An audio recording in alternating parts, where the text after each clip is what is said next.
Americans are in a financial crisis. Here are the things we need to know.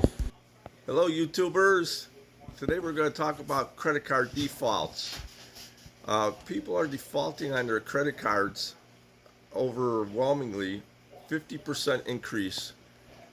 This has been the highest increase in the last 14 years. That means credit card defaults are up 50%, the highest increase in the last 14 years. Can you believe it? People just keep spending money that they don't have. Just because you have a credit card with a limit on it, that don't mean it's your money to spend. If you don't have the money to pay that debt back, don't spend it. Banking system is called the fractional reserve system. All the banks and all your financial experts always tell you, save money, save money. The banks want you to save money because for every $1 you save in the bank, the fractional reserve system allows them to lend money out. They can lend $10 out to other people and charge them interest for every $1 you have in the bank that you're saving. Think about that. In reality, people's pay is not keeping up with the inflation rate. When you get a pay raise, even though you got a 2, 3, 4% pay raise, inflation went up 6%. So you lost money. Your dollar went down in value 3%, 4% due to inflation. Everything you buy costs more. Your pay is going down and the price of goods are going up. You need to budget your money. You really have to tell yourself, I cannot afford this. You have to buy what you need and you can't get everything that you want.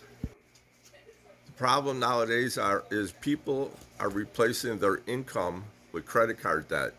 They don't have the money to buy something. They ran out of the money that they got from their paycheck. So now they start putting it on their credit card, and lo and behold, at the end of the month, there's a big balance due that they can't pay. It was just reported on the news that mortgage rates are up to 6.85%. That's been the highest in several years. All the news reports tell you everything's fine, don't worry about it. But yet, every week, every month, things are just going up, up, up. President Trump's trying to address these problems. One of his initiatives was with an executive order to address inflation. Let's see what happens. When Trump left office, his inflation rate was at 1.4%. When he just came back into office, inflation is at 2.9%. That's Bidenomics for you. That's why everything costs twice as much right now. Inflation is up twice, from 1.4 to 2.9%. It doesn't take a math scholar to figure that out. President Trump promises to cut taxes. He's going to impose tariffs on countries that don't deal fairly with us. They charge us tariffs and take advantage of Americans, but we give all the money to the other countries like it's a candy store. He's also going to renegotiate NAFTA, which is going to be a great help for our economy. Trump wants the economy to grow by 4% a year. Trump's going to try to help our local economies with deportations. It's going to save taxpayers millions and billions of dollars that we're giving away to foreigners that come to our country, which are claiming asylum, and they've already proven that 80 to 90% of the asylum claims are false. Also, he's going to continue with his tax cut programs. That's going to save Americans money on our taxes. Warren Buffett says a real estate storm is coming to the U.S. Buffett claims that there's $2.6 trillion in real estate debt that's going to be in jeopardy. What does Warren Buffett know about the stock market and the real estate market that we need to know? Some experts say there's a real estate correction happening today. Let's see what we think. What you have to remember is that the banks run the world. The banks love people that borrow money. The more money you borrow, the more the banks love you. One thing you have to remember is poor people borrow money. They spend money on their credit cards, and they buy junk with it. You buy cars, you buy purses, clothes, all kinds of stupid things, video games, TVs, household goods. All these things are just depreciating. When you see a rich person borrow money, They borrow money and they build buildings with it, build houses, they invest it. They don't borrow money and spend it on foolish things. Did you ever watch the old movie It's a Wonderful Life, when all the citizens went on a run on the bank, and George had to explain to the people, "Oh, we don't have all your money in the bank. The money that you lent us, you had in your savings account, we borrowed it out to Joe. Joe wanted to buy a car, so we lent your money to Joe, and then the other guy wants his money out. Oh, we lent it to Mary. She had a home improvement loan on her house. So you think your money's in the bank? It's really not even in the bank. They're lending it out, and not only are they lending your money out, they're lending it out 10 times.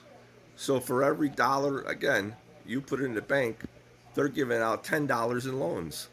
That's how bankers get rich. That's who run the world, bankers. Okay, so now you got money in the bank.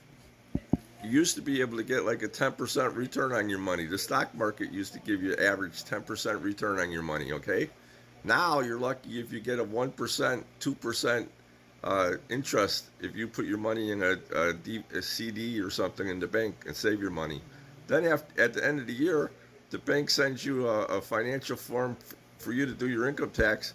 Hey, you got 1% interest on your money. You got to pay taxes on that now. That's crazy. All right, now let's think about it. Let's think about this, how this works. If you borrow money, if you go to the bank and get a loan, they want to charge you 7, 8% interest to borrow the money if you get a mortgage or something, okay?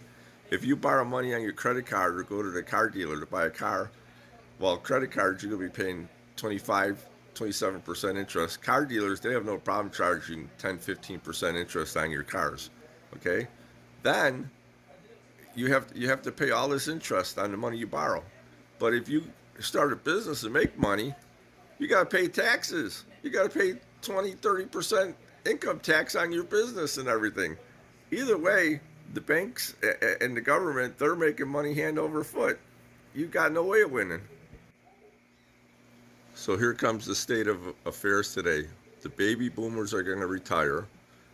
Student loans are all going bust. You don't have to be an economist to see what's going on.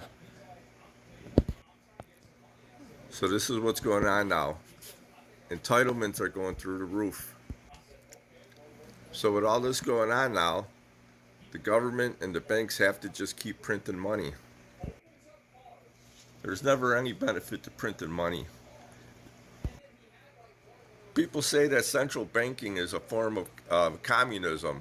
It takes away people's wealth through interest. It's also known as monetary socialism. Some people say that banks printing money is a violation of private property rights. When the central bank keeps printing money, they're diluting yours, okay? Your money actually goes down in value. When they print money, your dollar goes from $1 to 80 cents. But when the bank prints money, their dollar goes from $1 to 1,000. They just keep printing dollars. They don't care that the dollar's only worth 80 cents. They just print more of them. If the dollar went down to 75 cents, they don't care. They'll just print more. But you only have $1. You don't have the opportunity to change the value of your dollar. Your dollar value only goes down. A lot of people are taking their money out of the stock market now and they're buying gold and silver. They want assets that they could hold. I don't know what's going on in this economy, but we're going to figure it out. We're living through this time. Only the future will tell.